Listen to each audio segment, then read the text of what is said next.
प्रदेश में होने वाले विधानसभा चुनाव में टिकट पाने की चाहत में राजनीतिक दलों के नेता अपनी पार्टी के सामने शक्ति प्रदर्शन करने का कोई भी मौका नहीं छोड़ना चाहते हैं। बात अगर ग्वालियर चंबल अंचल की जाए तो बीजेपी के 2 मंत्री बर्थडे मनाकर चुनाव लड़ने की ताल ठोक चुके हैं। अब इसी राह पर कांग्रेस के नेता भी बर्थडे के बहाने शक्ति प्रदर्शन कर चुनाव लड़ने का दम भर रहे हैं। दरअसल 2023 से चुनावी मौसम में टिकट मिलने की उम्मीद लगाए बैठे बीजेपी, कांग्रेस और आम आदमी पार्टी के नेता अपनी पार्टी को शक्ति प्रदर्शन दिखाकर एहसास कराना चाहते हैं कि उनके क्षेत्र में उनका कितना दबदबा है। भले ही चुनाव की तारीखों का ऐलान नहीं हुआ, लेकिन यह नेता बर्थडे से लेकर मैरिज एनिवर्सरी, शादी, गृह प्रवेश और धार्मिक आयोजनों कर भीड़ जुटा रहे हैं और अपनी पार्टी के सामने शक्ति प्रदर्शन कर टिकट के लिए दावेदारी मजबूती के साथ पेश कर रहे हैं। इस मामले में बीजेपी के अन्य पार्टी के नेताओं से 10 कदम आगे हैं। बीजेपी के पूर्व मंत्री अनूप मिश्रा, पूर्व मंत्री नारायण सिंह कुशवाहा, पूर्व महापौर समीक्षा गुप्ता बर्थडे मनाने के बहाने शक्ति प्रदर्शन कर चुनाव लड़ने की ताक ठोक चुके हैं। ऐसे में कांग्रेसी कहाँ पीछे रहने वाले हैं।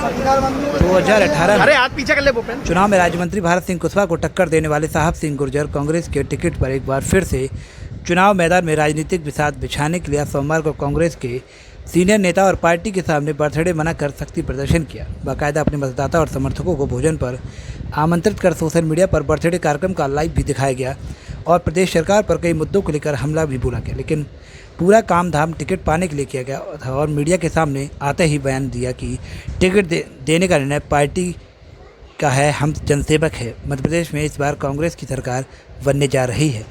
बहरहाल टिकट पाने की चाहत में किए जा रहे बर्थडे, मैरिज एनिवर्सरी, शादी, गृह प्रवेश और धार्मिक आयोजनों पर शक्ति प्रदर्शन क्या टिकट मिलने की गारंटी बनेंगे या शक्ति प्रदर्शन करने वाले यह नेताजी अपनी ही पार्टी के लिए चुनाव में मुसीबत बनकर खड़े होंगे, यह देखना दिलचस्प होगा, क्योंकि यहाँ चुनावी मौसम है, कुछ भी संभव है। जन्मदिन मनाया। साहब सिंह जी, जिस तरह से विधानसभा चुनाव नज़दीक है, टिकट की दावेदारी बहुत है और आप ही की विधानसभा सबसे ज़्यादा टिकट के दावेदार हैं, क्या कहना चाहेंगे?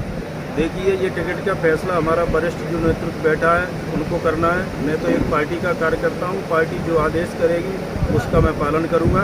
मैं तो 18-20 साल मुझे क्षेत्र में हो गई, निस्वार्थ मैंने पार्टी की और क्षेत्र की जनता की सेवा की है और निश्चित तौर पर ये विधानसभा चुनाव में इस बार ग्वालियर ग्रामीण विधानसभा जीतेंगे और बदलाव की लहर है।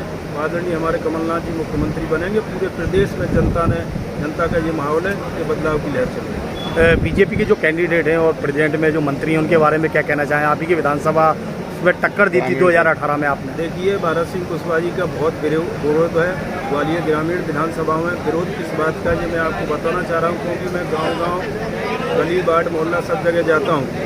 भारत सिंह कुशवाहा जी भले ही मेरे अपोजिट चुनाव लड़े हों या दूसरे दल से हैं, बात वो नहीं है। बात जो हकीकत होनी चाहिए वो कहनी चाहिए।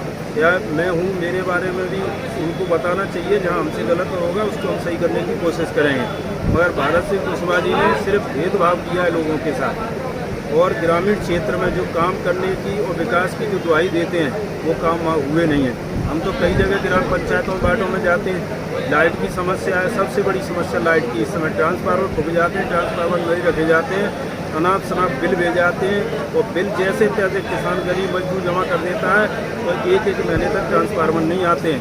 तार खंभे टूटे पड़े हुए हैं, पानी की सब नल जल योजना ठप पड़ी हुई है। तो क्या ऊर्जा मंत्री फेल है? तो क्या ऊर्जा मंत्री फेल है क्या? ऊर्जा मंत्री भारत सिंह कुशवाहा जी मंत्री पूरी तरह से विधानसभा क्षेत्र में कोई काम नहीं हो रहा है। जनता के बीच में हाहाकार मचा हुआ है। ये सिर्फ अपनी विकास यात्रा निकालने में लगे हुए थे। उस विकास यात्रा का कई जगह विरोध भी हुआ है और ग्रामीण विधानसभा की जनता ने इस बार फैसला ले लिया है कि भारतीय जनता पार्टी से चाहे भारत सिंह कुशवाहा लड़े चाहे कोई भी लड़े, उसकी विदाई तय है और मध्य प्रदेश में इस बार कांग्रेस की सरकार बनने जा रही है। आदरणीय कमलनाथ जी मुख्यमंत्री बनेंगे। आज आप देख रहे हैं कि विधानसभा क्षेत्र से मेरे बड़े बुजुर्ग, नौजवान, युवा सभी साथी यहाँ पर आए हैं। सबका स्नेह और प्रेम आप खुद देख रहे हैं, कितना स्नेह मुझसे रखते हैं वो। मेरे उनके बीच में कोई नेता या मतदाता का रिश्ता नहीं है। मेरे उनके बीच में एक भाई और बेटे का रिश्ता है। उसी रूप में मैं काम करता हूँ। मैं एक जनसेवक हूँ, जनसेवा का काम करता हूँ। इस वीडियो को लाइक करें, हमारे चैनल को सब्सक्राइब करें, बेल आइकन जरूर प्रेस करें हमारी न्यू वीडियो सबसे पहले देखने के लिए। सब्सक्राइब करने के बाद ना घंटी बजा देना, ताकि जब भी मैं कोई न्यू वीडियो अपलोड करूं तो तुम्हारे फोन की घंटी भी बजे।